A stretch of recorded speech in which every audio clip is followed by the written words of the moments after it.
প্রিভিয়েত আজকে almost 1 month পরে পার্কে যাওয়া হয়েছে।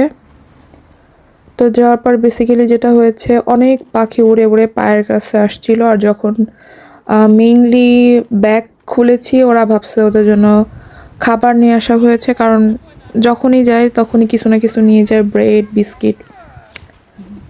তো আজকে মনে নাই, যাওয়ার পরে পাখিগুলোকে কিছু খেতে না দিতে পেরে আসলে অনেক খারাপ লাগছিল, কারণ ওরা অনেকক্ষণ ধরে বসেছিল, পরে তো উড়ে চলে গেল।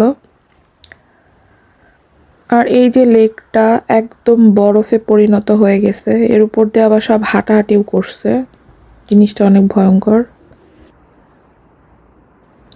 আর এই যে একটা ভদ্র মহিলা, সাথে তার 2টা বাচ্চা, একটা পেট আর তার হাজবেন্ড, পাকা পাকা।